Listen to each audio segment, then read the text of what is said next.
పెట్టిండు. పెట్టిన తర్వాత నేనేం చేసిన అంటే, అరే ఏంది అన్న, ఒకసారి మళ్ళీ కాల్ చేసిన, అన్న పోయేది ఎక్కడికన్నా అని చెప్పి అప్పుడు చెప్పిండు, తిరుపతి మనం వెళ్ళిపోతాం. 1 అవర్ లా నువ్వు ఉండేది గచ్చిబౌలి డ్యూటీలో ఉన్నావు. 1 అవర్ లా నువ్వు గచ్చిబౌలి నుంచి రావడానికి నీకు ఎంత టైం పడుతుంది? 1 అవర్ 1.5 అవర్ పడుతుంది. 1 అవర్ లో ఇంటికి పోయి భద్రా చదువుకొని కాచిగూడకు రావాలి. 1 అవర్ లో ఇంటికి పోయి నువ్వు డ్యూటీ వదిలేసి డ్యూటీ ఉంటది, ఎప్పుడు ఉంటది అది, నువ్వు వదిలేసే మధ్యలో వదిలేసి నువ్వు కాచిగూడకి వచ్చేసేయాలి. ఎప్పుడు ఇట్లా చదువుకొని కాచిగూడకు రామన్నాడు.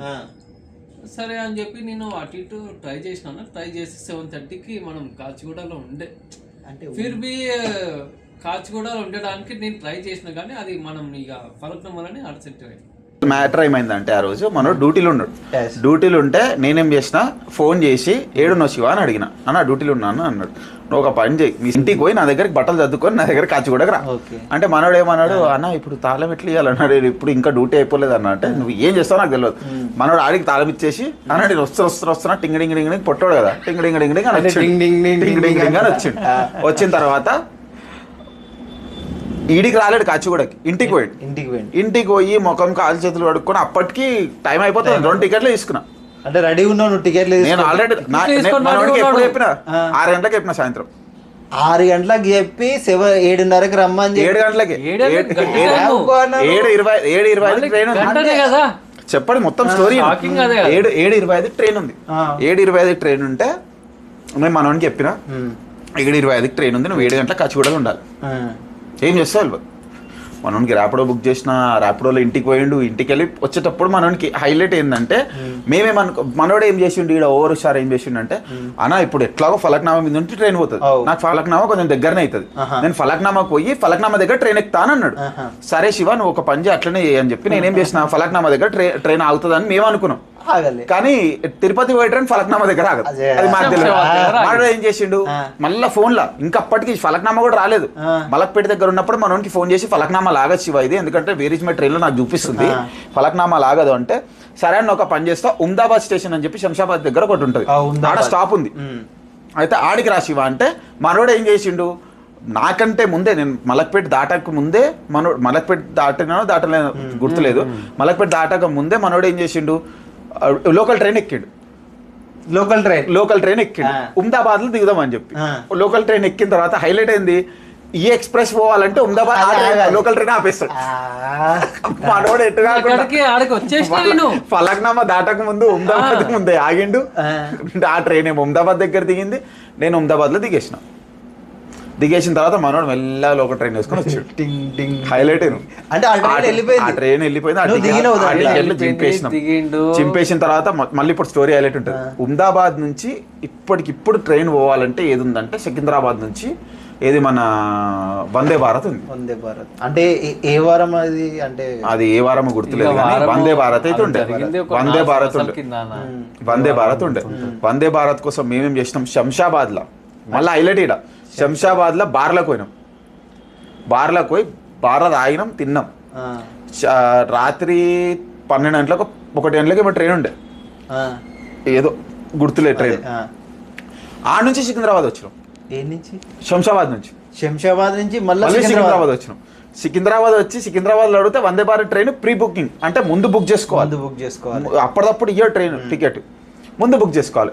ముందు మన దగ్గర లేదు. మళ్ళీ ఏం చేసినాం, బయటకు వచ్చినాం. రోడ్డు మీద ఆడ, ఇప్పుడు మనం రైల్వే స్టేషన్కి వస్తామా, రైల్వే స్టేషన్ దగ్గరికి రాగానే, రైల్వే స్టేషన్ బయటికి రాగానే ఆడ 2 వీలర్ వాళ్ళు ఆటోలు పెట్టుకొని ఉంటారు.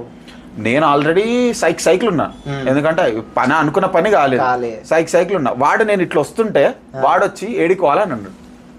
నేను ఆయనకి సర్కాస్టిక్ గా ఒక మాట చెప్పినేమని, నేను తిరుపతి పోవాలని.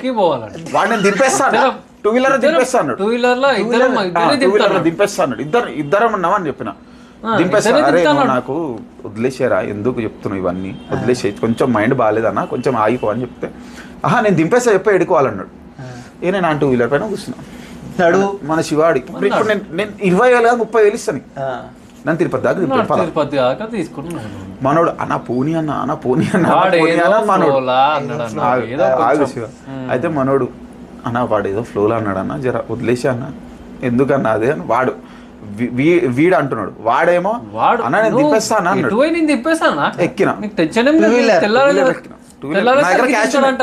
నా దగ్గర క్యాష్ ఉన్నాయి, క్యాష్ తీసి బయట పెట్టి ఇగో రాబాయ్ క్యాష్ నా దగ్గర ఉన్నాయి. ఎంత ఉన్నాయి? ఓ మా దగ్గర 30-35 వేలు దాకా ఉన్నాయి. అయితే క్యాష్ చూపెట్టి వానికి నడువు అని చెప్పినాం. వల్ల వేరే ఆటోడు వచ్చి అన్న 2 వీలర్ మీద అయిపోయిన తర్వాత బయటికి వచ్చినాం, ర్యాపిడో బుక్ చేసినాం. ఇప్పుడు హైలైట్ అయింది మళ్ళీ ఈడ స్టోరీ. నేను టెన్షన్లో ర్యాపిడో ఆటో బుక్ చేయాల్సింది పోయి 2 వీలర్ బుక్ చేసినాం. 2 వీలర్ బుక్ చేసిన తర్వాత వచ్చింది మన హైదరాబాద్ వాడు, వచ్చింది మన ముస్లిం హైదరాబాద్ వాడు. వచ్చిన తర్వాత వాడు ఒకటే మాట అన్నాడు, అన్న 50 రూపాయలు ज़्यादा दे दो, 50 రూపాయలు ज़्यादा दे दो, दोनों को छोड़ देतो. ఏడికి మళ్ళీ కాచిగూడ రైల్వే స్టేషన్కి వచ్చినాం. వచ్చిన తర్వాత ఈడ చూస్తున్నాం పొద్దున 6 గంటలకు ఉంది ట్రైన్, పొద్దున 6 గంటలకు ట్రైన్ ఉంది. ఇంకా మళ్ళీ ఇప్పుడు బ్యాగ్ పట్టుకొని ఇంట్లోకి వెళ్ళి బయటకు వచ్చిన తర్వాత మళ్ళీ ఇంటికి పోలేం. అప్పటికే 2-2:30 ఏమో అవుతుంది. ఏం చేసినాం, ఇటు కాదు అటు కాదని చెప్పి హోటల్ బుక్ చేసినాం. హోటల్ బుక్ చేసి అనే కాచిగూడ రైల్వే స్టేషన్ పక్కన హోటల్ బుక్ చేసి హోటల్ ఉండి అంటే నైట్ మొత్తం స్టే చేసి ఇక నైట్ కూడా ఇద్దరం పండలేం. ఏం చేసిండు మన నైట్ అంతా ఉత్తిగా మాట్లాడుకుంటా కూర్చుంటా, ఇంకేందో మళ్ళీ కూల్ డ్రింక్స్ ఉంటాయి కదా అవి తాగుకుంటా కూర్చున్నాం. అవి తాగుకుంటా కూర్చున్నాం. థమ్స్అప్ గిమ్సప్ స్ప్రైట్ గీట్ అవి దొరుకుతాయి కదా ఎట్లా అంటే నాకు తెలుసు అంటే అవే అనుకో.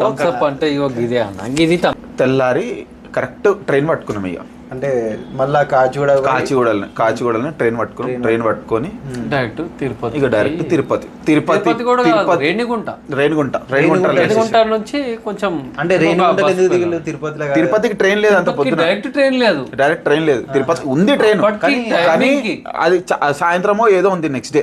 అప్పటికి టైమింగ్ కన్నా లేదనమాట. ఆ టైమింగ్ నేను పోవాలనుకునే టైమింగ్ లేదు. నేను ఎందుకంటే అట్లా నా జిజ్జు గురించి నీకు బాగా తెలుసు. నాకు పని కావాలంటే చెప్పొద్దు కానీ నాకేమన్నా పని కావాలంటే అది కంపల్సరీ కావాల్సిందే కావాలి. జిజ్జు గురించి నాకు చెప్పాలి కానీ తెలుసు. అయితే అట్లా అని చెప్పి ఆ పొద్దున బయలుదేరి మా ఇద్దరి మధ్యలో ఇది చాలా అయినాయి, ఇది చాలా అయినాయి. అమ్మాయి అన్న నా పక్కన కూర్చుంది అమ్మాయి. లవ్ స్టోరీ అని ఏం లేదు కానీ కొంచెం ఏంటంటే అన్న నేను నాకు ఎట్లుంటది అంటే అప్పుడు ఒక చెల్లెలాగా చేసిన అంటే అక్క అమ్మాయి చూసి అక్క ఒక ఫీలింగ్ ఉంటది అన్న. ఎవరైనా అమ్మాయి వచ్చేసరికి అంటే ఒక్కొక్క అమ్మాయిది ఇప్పుడు లేదన్నా. ఏదైనా ఒక అమ్మాయి ఉంటుంది, డ్రెస్సింగ్ స్టైల్ అలాగ ఉంటది కొంచెం కొందరిది, ఇంకా కొందరిది డ్రెస్సింగ్ స్టైల్ అలా ఉంటది. డ్రెస్సింగ్ స్టైల్ విధానం ఆ అమ్మాయిని నేనేమంటున్నా అంటే అమ్మలాగా వదినలాగా అట్లా ఈ అన్న మరదల్లాగా అనుకున్నాడు. అంటే అన్న అనుకున్నాడు కానీ నేనేమనుకోవాలి అక్క అని ఎందుకు అనుకోడు, చెల్లె అని ఎందుకున్నాడు ఇప్పుడు చెప్తాడు. వాడు ఫస్ట్ అనుకోలేడు, ఇప్పుడు చెప్తాడు. దానికంటే ముందు అన్న ఏం చేసిందంటే ఈయన శివన్న అని చెప్పి అన్నయ్యతోడు ఆల్రెడీ పెళ్లి అయిపోయింది, ఒక పాప అని ఇంకేముంటుంది అని చెప్పిన తర్వాత అంటే ఏ అమ్మాయి అయినా సరే ఇప్పుడు ఒక పరిచయం అయితే ఒక పరిచయం పేర్చుకుంటే అదేదో రిలేషన్షిప్ లో వెళ్ళిపోతుంది. ఇవాళ రేపు అది కామన్ అయిపోయింది. అన్న ఆల్రెడీ నా గురించి మొత్తం చెప్పేసిండి. ఇక పెళ్లి అయిపోయింది, చూడదు ఇక ఎవరు చూస్తారు, ఎవరు చూడరు. సరే పోనీలే, ఎట్లైనా పిల్ల అయిపోయింది కదా, అన్నగా నాకు సెట్ చేద్దామని చెప్పి అట్లా మన ప్రయత్నం కూడా చేసినాం. కానీ అడిగించి అన్న ఏదో సెట్ చేస్తాడు, నువ్వు ఎందుకు వెళ్ళిపోయినావు అన్న? ఇప్పుడు ఆల్రెడీ నా మ్యారేజ్ అయిపోయింది కదా, వాళ్ళ అంకుల్ దగ్గర ఎవరైనా కూర్చుంటారా?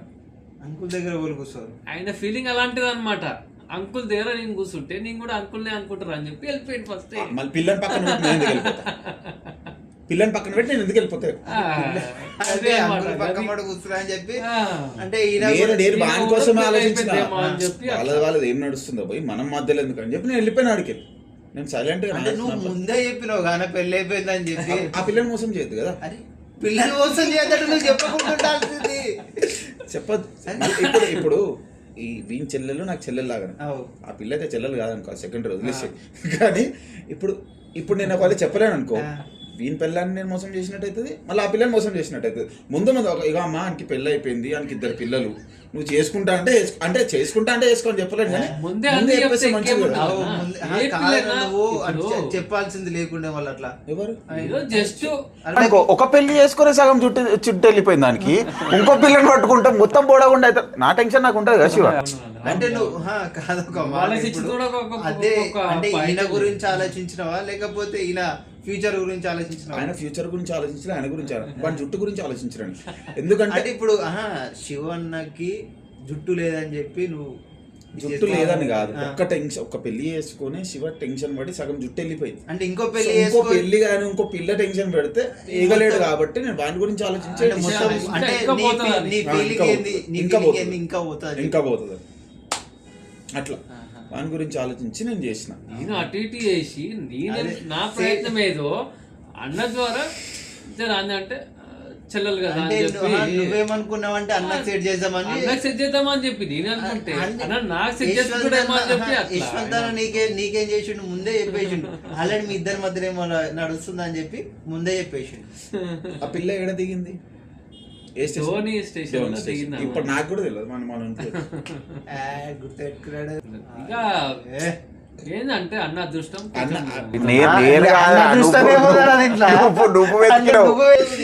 అన్న కోసమే కదా అన్న కోసం వెతికినవో నీ కోసం నువ్వు వెతుకున్నావో ఎవరికి తెలుసు అది. ఎందుకంటే వాడు వెతికింది ఎట్లా అంటే చెల్లెలు కదా రాఖీ కడుతుందేమో అని వెతికిండు కానీ లేకపోతే వెతకపోతుండే వెతికిండు అట్లా. అంటే చెల్లెల కోసమే అండి, అంటే చెల్లెలు అనుకున్నాడు కానీ అంటే ఇప్పుడు నీ సెటిల్ అయినా కదా అన్న, అన్న కూడా మ్యారేజ్ చేసుకుని సెటిల్ అయితే నా గురించి ఎందుకు నాయన, నా కోసం కాదు. నువ్వు ఆ తర్వాత డోన్ పోయినాం, అది అయిపోయింది ఆ చాప్టర్ క్లోజ్ అని. ఆ నుంచి మళ్ళా తిరుపతి పోయిన తర్వాత హైలైట్ తిరుపతి హైలైట్ రేంట స్టేషన్ ఈడ ఒక 3-4 కిలోమీటర్ దగ్గర ట్రైన్ ఆపిడు. 2 గంటలన్నర ఆపిండు ట్రైన్. దేనికి అంటే సిగ్నల్ ఏమైందో తెలియదు. ట్రైన్ అయితే 2 గంటలన్నర ఆపిండు. 2 గంటలన్నర ఆపిన తర్వాత మా గోస ఉడాలి ఇంకా. దీనికి ఆకలేస్తుంది ఒక దిక్కు, ఫుడ్ హైలైట్. పెద్ద మనిషి పూరి తీసుకొచ్చిండు. ఆకలి వేస్తుంది అంటే స్టేషన్లో నుంచి పూరి తీసుకొచ్చిండు. పక్కన 15-20 మంది ఉన్నారు. మేమిద్దరం ఉన్నాం. నాకు కోపం వచ్చింది అనుకో, నాకు పక్కన ఎవ్వడే కనిపించాడు. నీకు కూడా బాధ తెలుసు. మనోడు పూరి తీసుకొచ్చిండు. పూరి తీసుకొచ్చిన తర్వాత మనకు చట్నీ లేకపోతే పూరి పోదు, దానికి కూడా తెలుసు. మెల్లగా పూరి తీసుకొచ్చి ముందర పూరి అదే ఏంటంటారు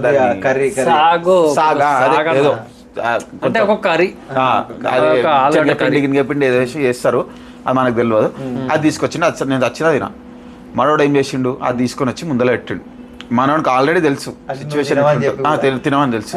అన్న వాడు చెప్పాడు ఎలా, ఆడు చెప్పాడు ఒక్క నిమిషం, ఆకలేదని చెప్పి మనం తెచ్చినాం కదా, వాడు చెప్పాడు ఎలాగైంది ముందర పెట్టి, అన్న దేవుడు ఇచ్చింది ఏదైనా మనం తినాలన్నా, ఎందుకంటే నేను తినాలి అది వాడికి తెలుసు. దేవుడు ఇచ్చింది ఏదైనా మనం తినాలన్నా దేవుని దగ్గర కూతురం నువ్వు ఏం లొల్లి పెట్టకు నా మాట అని చెప్పి. నేను అప్పుడు ఆ పూరి తీసి వాడి ముఖాన కొడదాం అనుకున్నా. అంత కోపం వచ్చింది వెంకట. ఆ పూరి తీసి చట్మని కొడితే వాడి ముఖం మొత్తం పూరి అయిపోవాలని చెప్పి. కానీ కోపాన్ని ఆపుకున్న తర్వాత ఏం చేసినా ఇది కాదు శివ నువ్వు తినేసి నాకు ఆకలి లేదు అని చెప్పి అంటే కోపాన్ని ఆపుకున్నాను. ఇక ఎందుకులే పోతున్నాం కదా దైవ దర్శనానికి అని చెప్పి కోపాన్ని ఆపుకున్నా. మనోడు మళ్ళా అన్న నా మాటిను, వాడు ఆల్రెడీ బయట తినేసి వచ్చిండు. దీన్ని నాకు అంటగడదాం అనుకో, మళ్ళీ వచ్చి అన్న ఇది నేను నా మాటిను ఏం కాదన్న, మనము లైఫ్లో ఆయన వచ్చి మళ్ళీ నాకే చెప్తున్నాడు నీతులు. అన్న లైఫ్లో ఏది ఉన్నా ఏది లేకపోయినా అన్న అన్నం దేవుడు ఇస్తాడా, ఇది మాత్రం నీతులు కాదు కోతలు అదే అన్నం మాత్రం దేవుడు ఇస్తాడా అన్న. నాకు మాత్రం నీతులే అన్న. నీకు ఇంకో విషయం చెప్పాలా, నా గురించి ఇవ్వని తెలియనంత వానికి తెలుసు. నేను ఏది తింటా, ఏ ఫుడ్ తిన్నాడు. వాడు ఒక్కొక్కసారి మా అమ్మకి చెప్తాడు తెలుసు, ఆంటీ అది అన్న తిన్నాడు కదా ఆంటీ అని చెప్పి. అట్లాంటిది వాడు ఆ రోజు తీసుకొని వచ్చిండు. నాకు అదే షాక్. నేను తీసుకొని వచ్చిన దొరికింది కదా అన్న. ఇప్పుడు ఫ్రెష్ గా ఏదైనా అన్న ఫ్రెష్ కావాలి, ఫ్రెష్ గా అదే ఉంది. ఫుడ్ గురించి మాట్లాడు, ఏదో మాట్లాడు. వేరేది అనుకున్నాను నిజంగా, నేను వేరేదే అనుకున్నా. ఫ్రెష్ అంటే అదే ఇప్పుడు ఫుడ్ ఏమని చెప్పాలంటే ఫుడ్ ఫ్రెష్ ఉంటే అన్నది తింటాడు కదా అని చెప్పాలి. ఫ్రెష్ అంటే